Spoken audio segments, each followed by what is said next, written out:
Jamie, c'est Adam. J'ai des fusées. T'as le carburant? Ouais.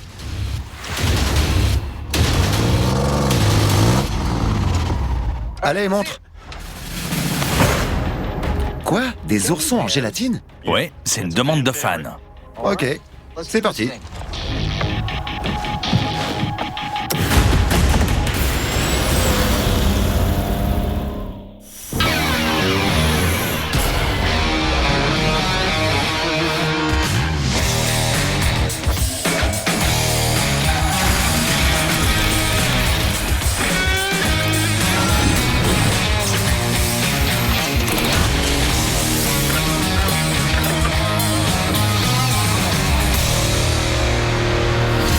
J'espère que t'es opérationnel, Jamie. Pourquoi? Parce que pour cet épisode de la dernière saison, on va devoir se comporter en véritable spécialiste en fusée. Super, et c'est quoi ton idée?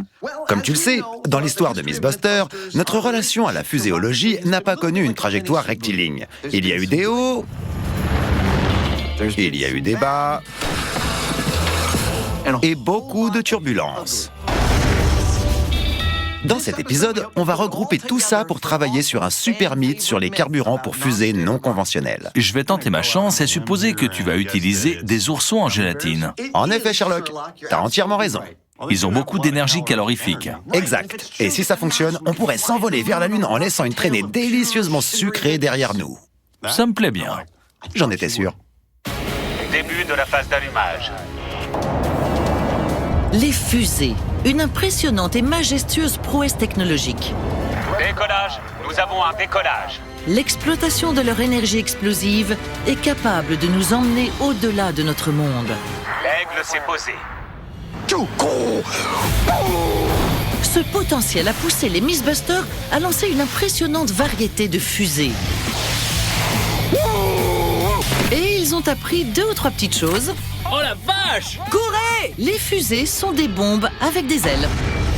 Elle a explosé à l'allumage. En général, pour un lancement réussi, il faut un véritable propergol.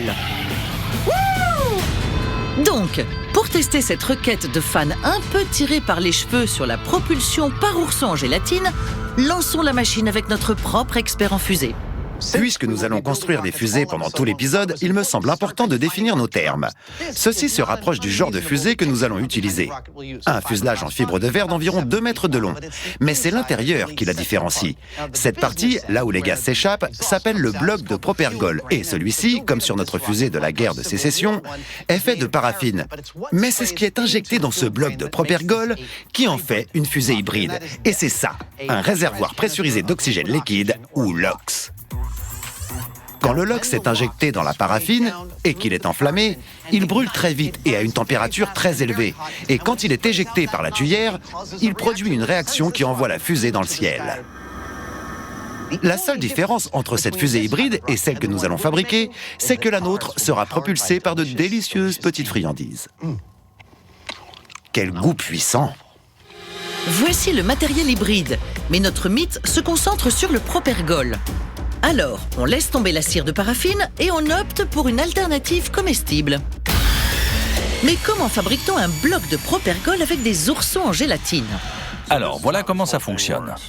Ceci est l'enveloppe du moteur fusée. On va la remplir d'oursons en gélatine, mais on ne va pas la remplir entièrement. Il faut garder un espace vide au centre, dans lequel l'oxygène liquide sera injecté. Donc, pour le créer, je vais insérer ce tube en plastique blanc avec des cales rondes à chaque extrémité pour qu'il reste bien au centre. On mettra les oursons autour et ce sera bon. Oh! Oh, salut! Est-ce que tout est prêt? T'as le moule? Le moule étant prêt, les garçons commencent par tasser les oursons manuellement, mais ce ne sera pas la seule méthode qu'ils utiliseront pour faire le bloc de propergol. On y est presque. Le fait de les tasser au maximum donnera plus d'énergie par centimètre cube, mais il est aussi important de retirer la moindre poche d'air. Selon notre expérience, ce n'est pas bon d'avoir des poches d'air dans un bloc propulseur, car ce sont des endroits où la combustion peut se propager et produire trop de surface. Fourre ton bonbon dans ce trou. Quand on lance une fusée, le plus important, c'est de contrôler la combustion. Et quand il y a trop de surface, elle peut devenir hors de contrôle. Et ça peut faire exploser la fusée. Et ça craint. Et voilà. C'est bon. Et voilà un propulseur, mais ils doivent encore en concevoir 2. Jamie et moi allons cuisiner 2 Propergold différents. Et c'est là que les choses deviennent intéressantes dans la cuisine à fusée des Mythbusters. Plus il sera consistant, plus le bloc de Propergold sera efficace. C'est pour ça que notre deuxième fusée consistera en un seul bloc propulseur en gélatine. On va doucement faire chauffer les oursons. Dès que cette masse aura fondu, on la versera dans le moule. Super! Et voilà, on devrait obtenir un seul morceau de gélatine moulée dans notre bloc de Propergold. Ça, c'est de la maîtrise, Heinemann. Jamie est issu de 7 générations de confiseurs. Et voilà un moteur. Un moteur potentiel. Pour le 3e bloc de Propergold, on garde l'esprit du mythe, c'est-à-dire le Propergold à base d'ourson en gélatine. Mais on va tricher un peu avec de la chimie de base. Ces petits gars sont principalement constitués de gélatine, principalement constitués d'eau, et d'après ce que je sais, l'eau ne brûle pas très bien. Alors on va évaporer le plus d'eau possible, verser le sirop dans un moule et le laisser former un bonbon très dur. Là, on attend. Après avoir laissé gentiment bouillir la mixture à 120 degrés pendant la nuit, ils n'obtiennent pas le résultat escompté. Cette mixture ne ressemble pas du tout à du bonbon dur. Mais on a appelé un expert en bonbons et en fait, il faut faire bouillir les bonbons entre 150 et 155 degrés. Adam commence par tester cette nouvelle technique à petite échelle et les choses deviennent un peu plus sérieuses. Croyez-moi, ce bonbon est super dangereux. C'est un sirop bouillant et s'il vous touche, c'est brûlure au 3e degré. Un petit tour à l'hôpital et une cicatrice à vie assurée. 150, ok, c'est parfait. Si ça touchait Jamie, ce serait pas grave. Il n'aurait qu'à retirer la peau de son exosquelette pour le réparer. Je n'ai rien, je vais bien.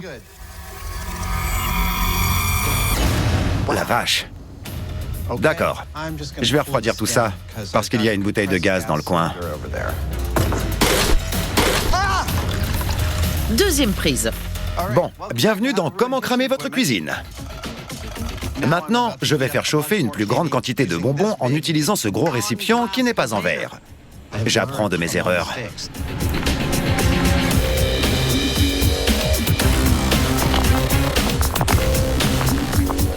C'est dingue. Après avoir bouilli à la température désirée pendant 1 heure, toute l'eau s'est évaporée. Bon, je fais quoi? Tiens ça pendant que je verse. Compte tenu des risques potentiels, Heinemann entre en scène pour aider à manipuler le sirop ultra brûlant. C'est génial. Jamie, je crois bien que je n'ai jamais autant saccagé ton atelier. J'en sais rien. Il faut que tu y réfléchisses? Ouais, il faut que j'y réfléchisse. T'as déjà fait pas mal de dégâts.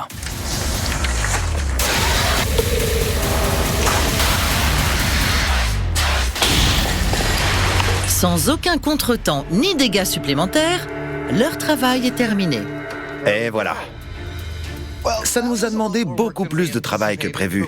Mais on a enfin nos 3 blocs de Propergold. On a les oursons tassés à la main, le gros bloc de gélatine, et on a notre énorme bonbon durci. Côté atelier, c'est fini. Maintenant, direction le désert.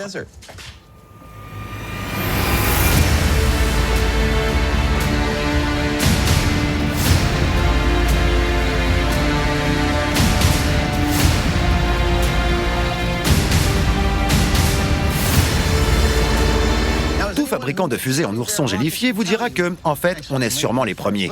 Donc, on va dire qu'une fois que vous avez terminé votre fusée, il vous faut un endroit pour la lancer. Et ici, dans le désert de Mojave, près du lac Cohen, nous sommes sur le site de l'Amicale des amateurs de fusées. On y est. Au milieu de nulle part. Ce qui rend ce site si spécial, ce n'est pas seulement l'incroyable expertise de ces hommes en matière de fusées, mais c'est ici même que nous avons lancé la chaise fusée chinoise il y a plus de 10 ans. Et ce sont ces experts qui ont fabriqué les fusées pour notre 3e et dernière tentative de propulsion d'une voiture à travers le désert. Bienvenue dans le quartier général du désert de Mythbusters, la zone de lancement d'une spectaculaire expérience sur les fusées de cette saison finale. Des oursons en gélatine peuvent-ils vraiment propulser une fusée hybride à oxygène liquide? 3, 2, À suivre. Ça devient concret. 1...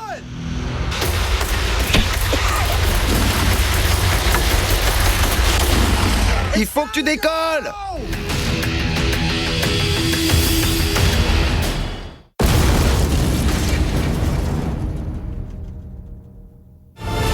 Grandiose et sensationnelle, les fusées sont définies comme des véhicules propulsés par une poussée Mach 1, créée par la combustion d'un carburant. booster largué. Et quel est le plus improbable des carburants pour fusée? Le mythique ourson en gélatine. Nous avons 3 versions de nos fusées à ourson en gélatine. D'abord, il y a celles faites à partir d'oursons entiers qui ont été tassés et figés dans le moule. Ensuite, il y a les oursons fondus que nous avons versés dans le moule. Et pour finir, il y a les oursons qui ont été bouillis pour enlever toute l'eau qu'ils contenaient. Et ce mélange est devenu une sorte de gros bonbon dur. Maintenant, nous allons placer ces blocs de propergol dans ces fuselages. À l'intérieur, on installera une bouteille d'oxygène liquide, une valve, notre bloc propulseur à base d'ourson et la tuyère de la fusée. Ce sont les principaux éléments qui constituent une fusée hybride. On a dit que cette fusée était hybride car nous allons injecter de l'oxygène liquide dans notre bloc de propergol. Et c'est ce qu'il y a à l'intérieur de cette cuve, de l'oxygène liquide. C'est une des choses les plus dangereuses sur Terre. Dire que c'est inflammable ne serait pas vraiment exact, parce que c'est ce qui rend les choses inflammables. C'est ce qui permet la combustion. Et c'est exactement ce qu'il va faire dans nos fusées. Quand on lance une de ces fusées, si tout va bien, on peut la récupérer ensuite pour la réutiliser. Alors, comment c'est possible? En fait, la fusée est équipée d'un altimètre qui détecte le moment où elle arrête de bouger et qu'elle commence à partir dans la direction opposée une fois qu'elle a atteint son apogée. À ce moment-là, il déclenche un mécanisme qui allume une petite charge explosive. Elle va éjecter l'ogive ainsi que le parachute et elle pourra donc redescendre gentiment et être récupérée en un seul morceau. Voici la rampe de lancement de 6 mètres de long qui va guider notre fusée à ourson pour les 6 premiers mètres de son voyage. On va passer ça en accéléré. La vache!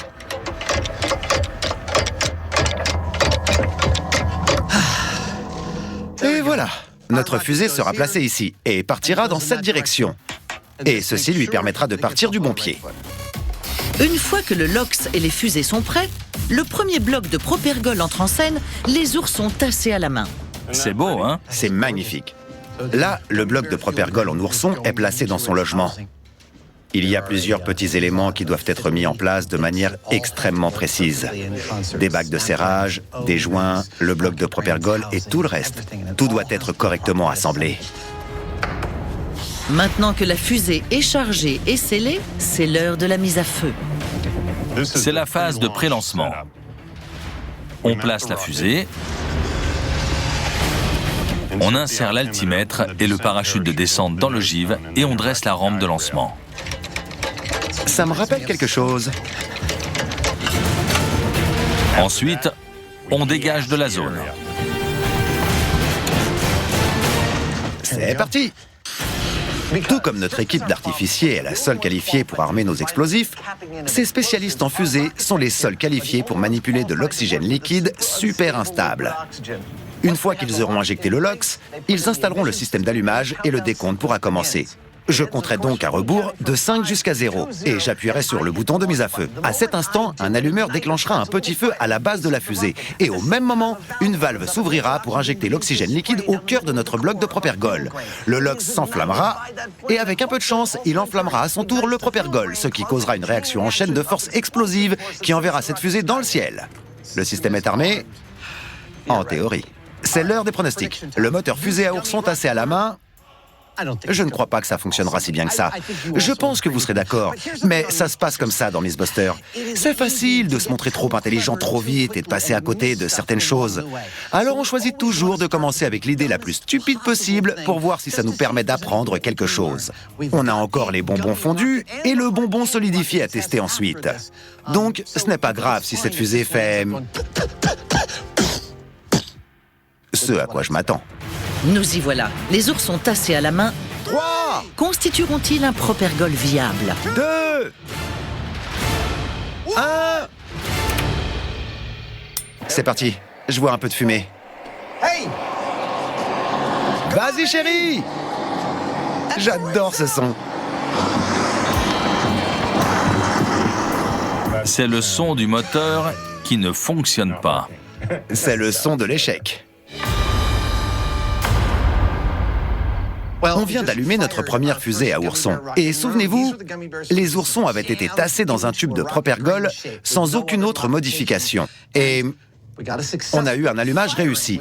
On l'a entendu brûler et elle a craché un peu de fumée. Puis, on a commencé à entendre le bruit des oursons qui étaient éjectés un à un du bloc de propergol. Ils ont été recrachés par le bas de notre fusée, mais pas avec assez de force pour la soulever. On n'a eu aucune altitude, même pas 1 centimètre. Ouais. La flamme d'allumage a bel et bien enflammé le LOX. Super. Tu vas manger ça? C'est toujours sucré. Mais ce savoureux bloc de bonbons s'est tout bonnement décomposé. Place au propergol à ourson numéro 2. Cette fois-ci, on va utiliser les oursons fondus. Souvenez-vous, c'est un seul bloc de gélatine fondue qui a été moulé dans un tube. Je suis un peu plus optimiste pour ce lancement. J'ai une fusée dans la main et je suis prêt pour un peu d'action. Je suis vraiment impatient. Le bloc de propergol est dans la fusée. Je suis très optimiste. Et j'éternue. Là, c'est bon. La fusée étant prête pour le lancement, au centre de contrôle, on commence le deuxième compte à rebours. Très bien, c'est parti les amis. J'arme le système. Les oursons sont prêts. Mise à feu dans 3, 2, 1...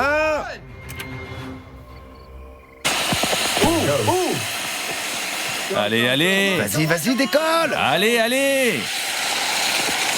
Quoi? C'est quoi ça? Elle... Ça n'a pas marché. Non. Il ne s'est absolument rien passé.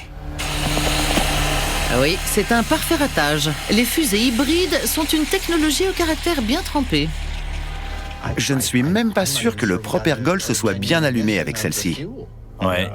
Plusieurs composants volatiles et très précis doivent être bien en phase. Et ça, c'est avec un carburant idéal.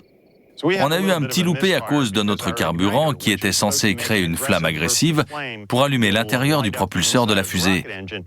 Mais il a été un peu trop agressif et il a brûlé tout seul à la sortie du moteur au lieu de l'enflammer. Donc on va en remettre un autre, remplir à nouveau la fusée d'oxygène liquide et refaire un essai. Mise à feu dans 3, 2, 1, lancement! Il y a de la fumée. Ça, c'était pas mal. Allez, allez, décolle, décolle! Je l'entends. C'est mieux que tout à l'heure. Il y a une flamme, mais pas de mouvement. Non. Je suis triste.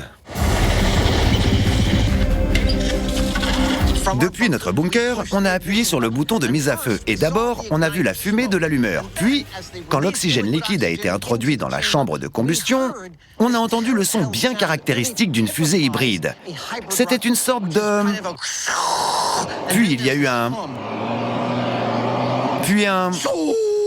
Et tout ça nous prouve qu'on entend bien une fusée hybride qui s'allume. Malheureusement, il n'y a pas assez de poussée pour lever cette fusée ne serait-ce que d'1 centimètre. Ouais, bon. C'est la science, mec. Les oursons en gélatine servent peut-être de carburant quand on les met dans des enfants. Mais dans notre cas, ça ne fonctionne pas. C'est pour ça que pour le prochain essai, nous allons utiliser des oursons en gélatine que nous avons fait bouillir afin d'évaporer l'eau et ne garder que le sucre. Et on espère obtenir un meilleur résultat. L'optimisme est de rigueur. Si les oursons en gélatine sont capables de fournir assez de poussée, Celle-là, c'est la bonne. cet énorme bonbon concentré C'est joli. représente leur meilleure chance. Voilà. Si ça doit fonctionner, c'est le moment. Parce qu'on sait que le sucre brûle et qu'il contient beaucoup d'énergie.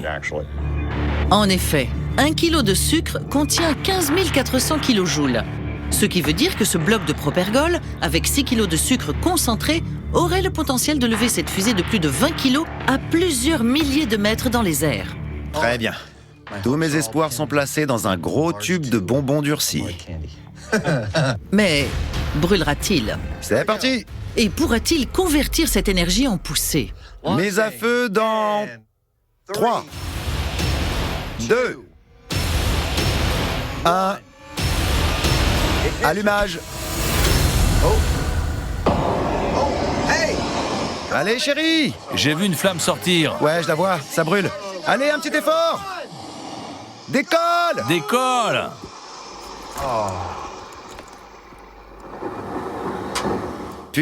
De flop. Houston, on a tout un tas de problèmes.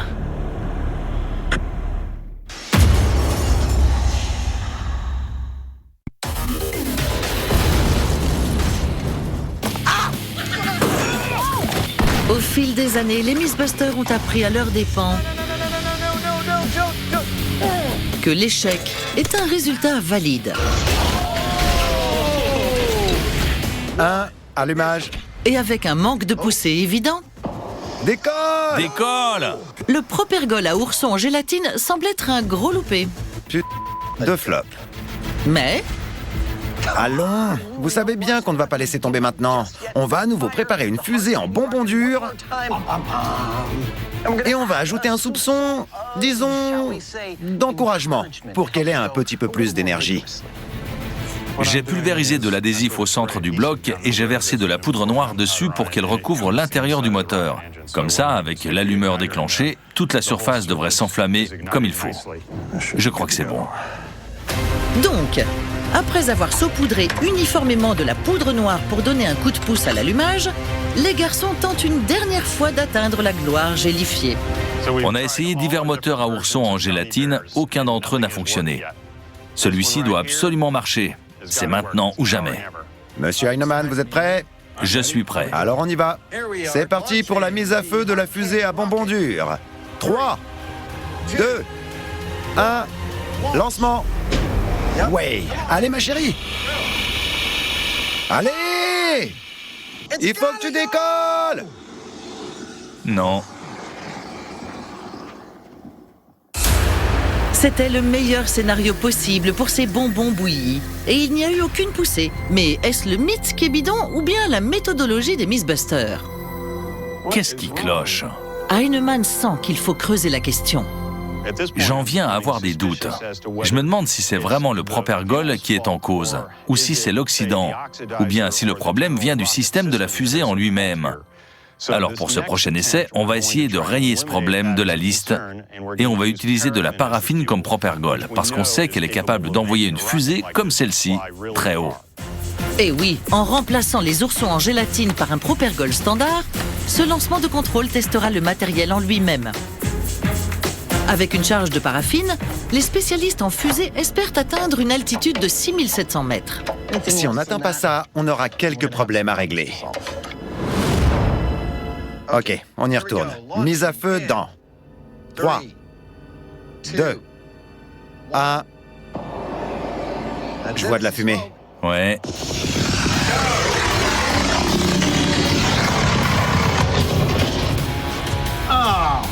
À l'évidence, ce n'est pas l'altitude qu'ils espéraient. Elle redescend. J'ai pas l'impression qu'elle ait dépassé les 200 mètres d'altitude. Elle aurait dû aller au moins 30 fois plus haut. Après l'échec de nos fusées à ourson, nous avons lancé une fusée propulsée à la paraffine pour tester notre matériel et notre technologie. Et elle a atteint 205 mètres. On peut dire que c'est médiocre. Ceci indique clairement que nous devons vérifier notre matériel et notre technologie avant de poursuivre. Bon, nos fusées ne marchent pas. Non. Et du coup, il faut qu'on oublie tout ce qu'on a fait avec les oursons. C'est le fonctionnement délicat de ces fusées hybrides qui nous empêche d'obtenir des résultats concrets. Je ne sais pas ce qu'on va faire. Ben, rentrons à l'atelier pour y réfléchir. T'as raison, il faut tout reprendre à zéro. Ouais. Puisque le matériel a des ratés, tous leurs résultats sont faussés. Tout ce qu'ils ont réussi à prouver, c'est qu'ils font face à l'une des expériences les plus difficiles de l'histoire de Mythbusters. Donc, c'est direction l'atelier et retour à la case départ. Voici les pièces qu'on a essayé d'utiliser dans le désert. Là, ce sont nos oursons en gélatine. Là, c'est l'oxydant, le réservoir pressurisé avec les valves et le système d'allumage. Bon, je crois qu'on a visé un peu trop haut. on passe à autre chose. À la place, on va utiliser un moteur à propergol solide comme celui-ci. Ça n'a pas l'air comme ça, mais c'est un mélange soigneusement préparé à base de combustible, d'oxydants et de liants, pour que tout tienne ensemble. En fait, c'est tout simple, parce qu'en théorie, vous n'avez qu'à l'allumer pour qu'il décolle. On va créer notre propre version en utilisant des oursons comme combustible associés au même oxydant et au même liant. Les fusées à propergol solide. Elles ont éjecté le siège de Buster Bond, propulsé la voiture fusée et déclenché le Washa. Elles sont simples et efficaces. Produire un bloc de propergol comme celui-ci est non seulement long et difficile, mais il faut en plus une licence spéciale que ni Jamie ni moi ne possédons. Alors ce que nous allons faire, c'est transformer ces oursons en poudre. C'est parti. Que nous enverrons à un spécialiste qui produira pour nous des blocs de propergol comme celui-ci. Le spécialiste a besoin du combustible sous forme de poudre sèche et très fine. 3, 2, 1... Et pour transformer les oursons, Adam a opté pour une technique qui n'implique pas de grande quantité de sirop mortel en fusion. J'ai l'impression que ça fonctionne à merveille. Bon, je vais utiliser un moulin à café pour que la poudre soit encore plus fine. Eh ben, regardez ça. Les oursons en gélatine sont devenus une poudre ultra fine. C'est exactement ce que veut notre spécialiste. Maintenant, faut en faire plus. Pendant que Adam met les bouchées doubles pour lancer sa production de cristaux d'ourson en gélatine, Jamie fait... Eh bien, il fait du Jamie. J'avoue que j'aime le défi technique de créer une fusée propulsée par des oursons en gélatine, et si ça marche, ce sera génial. Mais regardons les choses en face, au bout du compte. Il n'y a aucune application pratique. Alors je vais fabriquer une autre poudre de combustible qui pourrait sans doute nous être utile. Oh la vache! C'est répugnant. Je vais prendre du caca. La scène qui va suivre est assez dégoûtante, alors évitez de manger en regardant. Et oui, Jamie décide d'aborder le mythe sous un nouvel angle d'approche, en s'intéressant à l'avenir de la navigation spatiale. Non, sérieusement? C'est carrément dégoûtant. Tout comme Adam, il doit commencer par transformer ce combustible potentiel en poudre sèche. D'abord, je vais les faire sécher ici, au soleil. Ça va m'éviter aussi de répandre l'odeur dans l'atelier. Ça me donne déjà des cauchemars. Puis je les moudrai pour obtenir une poudre très fine. Crotte séchée par le soleil, c'est parti. Je veux qu'elles soient bien sèches et bien craquantes. C'est comme ça que je les aime.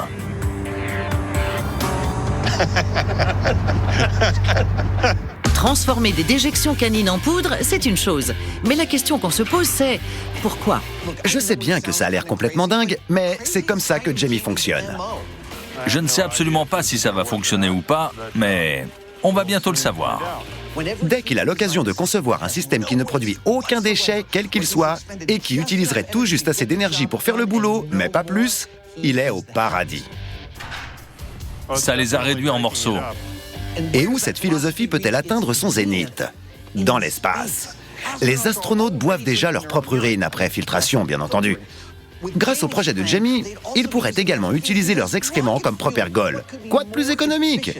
Donc même si ça semble fou, c'est peut-être une piste à exploiter.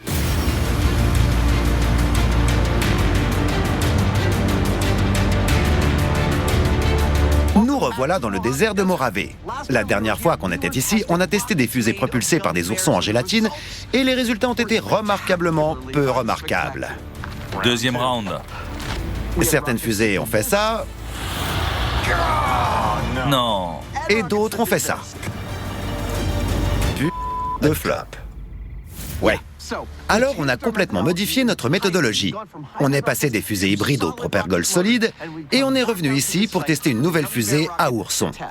On a aussi amené quelque chose que je pourrais qualifier d'heinemanien. L'horreur dans l'horreur. Monsieur Heinemann s'est mis en tête de fabriquer une fusée qui serait propulsée par du caca. Et on va aussi la tester. La dernière fois que nous avons vu les deux carburants, ils étaient réduits en poudre pour être envoyés aux experts en fusée. Et voici ce qu'ils en ont fait. Ils les ont transformés en deux moteurs de fusée officiels. Un à base d'ourson en gélatine et un autre à base de caca. Ça sent à peine plus mauvais que l'autre. En effet, ils ont été transformés en propergol solide pour fusée. Voilà à quoi ça ressemble. En gros, c'est composé d'un oxydant et de notre combustible qui sont stabilisés par un liant fabriqué à base de diverses résines de caoutchouc. Donc, quand il commencera à brûler, tous les gaz de combustion seront expulsés par la tuyère de la fusée. Cette tuyère accélérera ces gaz, ce qui créera beaucoup de poussée et la fusée décollera.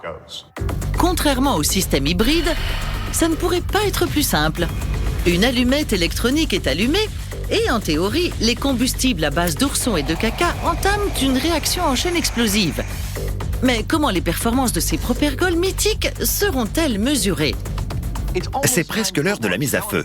Pour notre premier lancement, on n'utilisera pas la fusée à ourson ni la fusée à caca. En fait, ce sera un lancement de contrôle d'une fusée qui offre le meilleur scénario qu'on peut également appeler fusée. Grosse fusée, chaud devant! Elle contient le mélange idéal de combustible, de liant et d'oxydant. Maintenant, j'insère le moteur à base de propergol standard. Et elle nous donnera une meilleure idée de l'altitude que peut atteindre une fusée de cette taille et de ce poids. Ok, c'est bon, allons la mettre sur la rampe. C'est parti!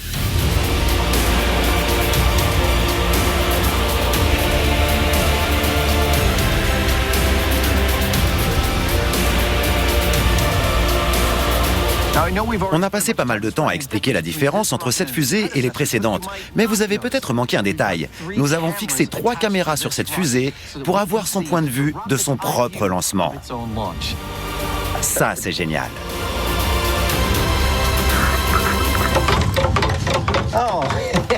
Je me souviens, ça craint cette partie. C'est bon, elle est en place. T'es prêt? Je suis prêt. Bon, alors on y va. Mise à feu de la fusée à propergol solide de contrôle dans 3, 2, 1...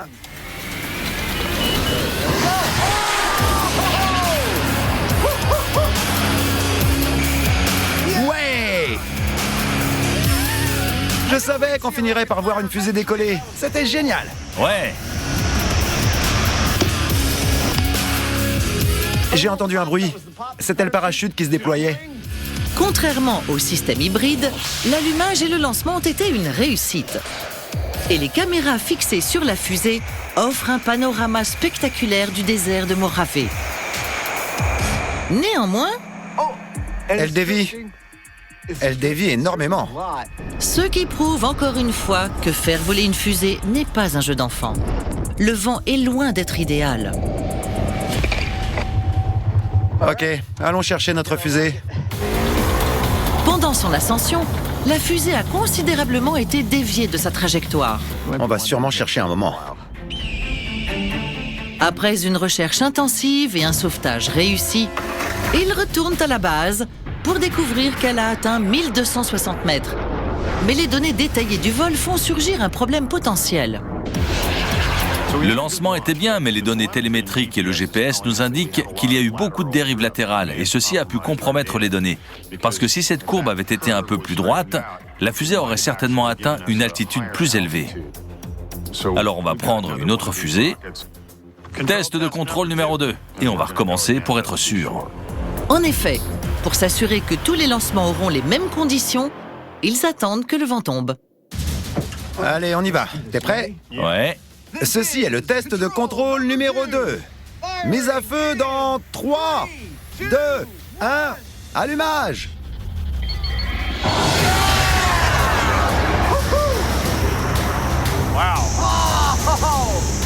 Superbe! Celle-ci est montée bien droit.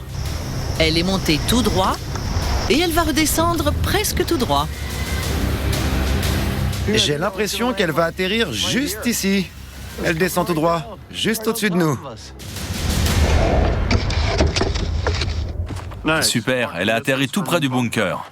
Les données télémétriques indiquent qu'elle est montée à 1369 mètres. Bon, ça va nous donner un point de référence. Il est temps de lancer la fusée à ourson. C'est parti. Sans être déviée par le vent, la fusée de contrôle numéro 2 est allée à près de 100 mètres plus haut. Et le point de référence pour les oursons en gélatine a été établi. Le propergol que nous avons utilisé est composé à 77% d'un oxydant à base de perchlorate d'ammonium et à 23% de combustible mélangé à un liant à base de caoutchouc. À présent, nous allons remplacer ce composant par la poudre d'ourson en gélatine. J'insère le moteur à ourson. Nous cherchons à déterminer quelle sera l'efficacité du composant à base d'ourson comparé au composant standard. Elle est prête ? Ce fut l'une des expériences techniques les plus difficiles de l'histoire de Mythbusters. Mais le moment est arrivé. Les oursons en gélatine vont décoller. Tu sais, Jamie, peu de gens le savent, mais les oursons en gélatine sont en fait des crottes de bébés licornes. Sérieux ? Ouais. On n'a jamais compris comment leur sphincter faisait pour les modeler ainsi, mais c'est un fait peu connu. Le point central pour comparer l'énergie et l'efficacité du propergol sera l'altitude maximum que la fusée atteindra. Bon, nous y voilà. T'es prêt? Et toi, t'es prêt ? Je suis plus que prêt. Remplissons le ciel de gélatine. Le propergol conventionnel a lancé cette fusée de 2,50 m avec une charge de 22 kg à 1360 mètres. Comment les oursons vont-ils s'en sortir? Mise à feu de la fusée à ourson en gélatine dans 3, 2, 1... Ça y est, on a un allumage.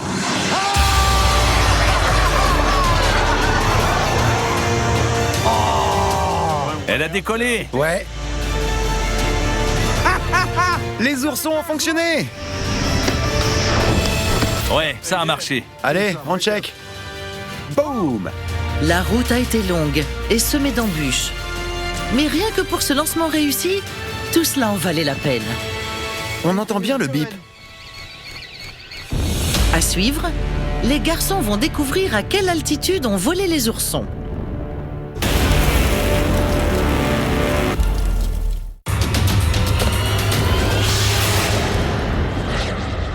Allumage du moteur principal. 2, 1. Allumage du booster et dernier décollage de Discovery. L'astronautique est une technologie délicate et rigoureuse. Réussir à maîtriser une réaction en chaîne explosive pour créer une propulsion n'est pas une tâche aisée. Et un apport énergétique insuffisant ou une mauvaise conception De flop. vous garderont cloué à la rampe de lancement. 1.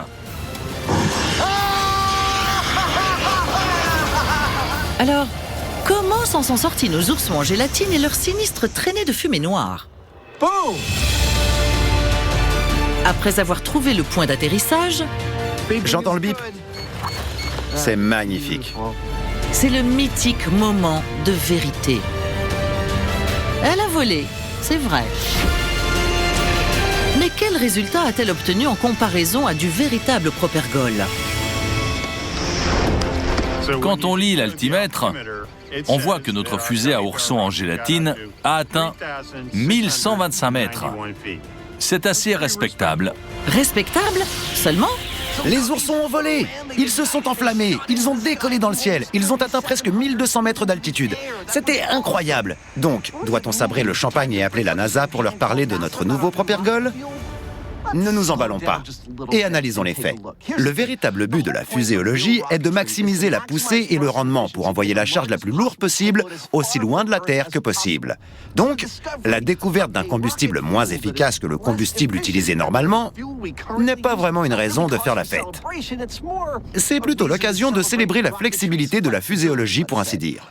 Je vais dire que le mythe est plausible. En effet, cette célèbre petite friandise, minutieusement combinée à un liant et à un puissant oxydant, a eu assez d'énergie pour le décollage.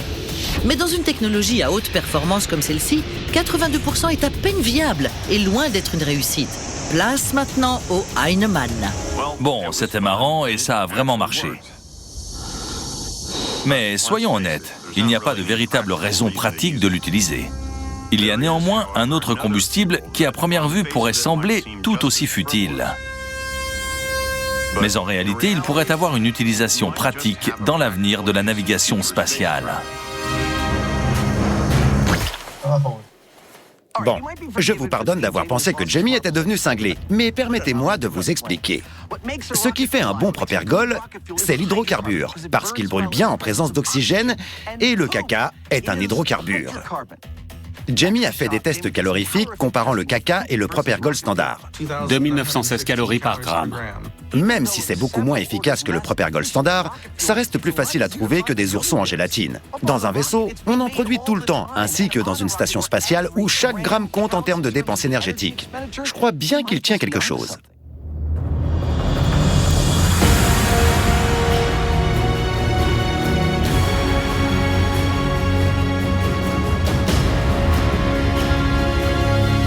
Après avoir manipulé toutes ces crottes de chien écœurantes, nauséabondes et parfaitement répugnantes, on obtient cette superbe beauté en fibre de carbone. Et voilà. Super. Mesdames et messieurs, voici la première fusée caca présentée dans Mythbusters. Il est temps d'établir mes pronostics pour la fusée caca. Et je ne veux pas me tromper, parce que je ne veux pas être dans le caca. Si on ne maîtrise pas la physiologie, on n'a plus qu'à déposer le bilan. Tout ça pour dire que même si je crois que les excréments ont une chance de décoller, je doute que notre deuxième solution devienne notre première solution. Ça te dérange si je lance celle-là? Absolument pas. Je t'en prie. La fusée de contrôle au Propergol standard a atteint près de 1400 mètres. Quelle sera la performance de la fusée à excréments recyclés de Jamie? Très bien, on y est. Mise à feu finale de la fusée à caca dans 5, 4, 3, 2, 1. Elle s'allume.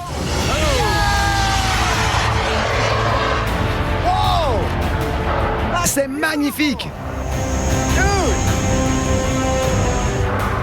Je trouve que la traînée de fumée sombre est très appropriée. Pas toi? Jamie! C'était pas mal du tout! Ouais! C'était sensationnel!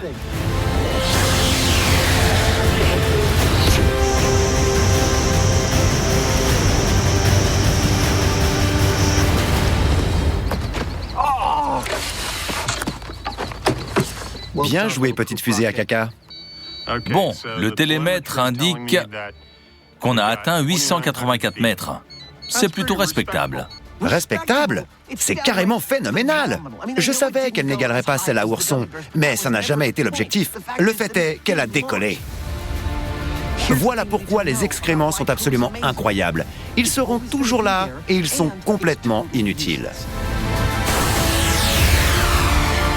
Si vous faites un long voyage dans l'espace, chaque gramme compte en ce qui concerne le chargement. Alors vous voulez recycler autant que possible. Avec quelque chose comme l'urine, ce n'est pas difficile. On peut la filtrer et la boire à nouveau ensuite. Mais pour les excréments, on ne peut pas vraiment les traiter pour les remanger après.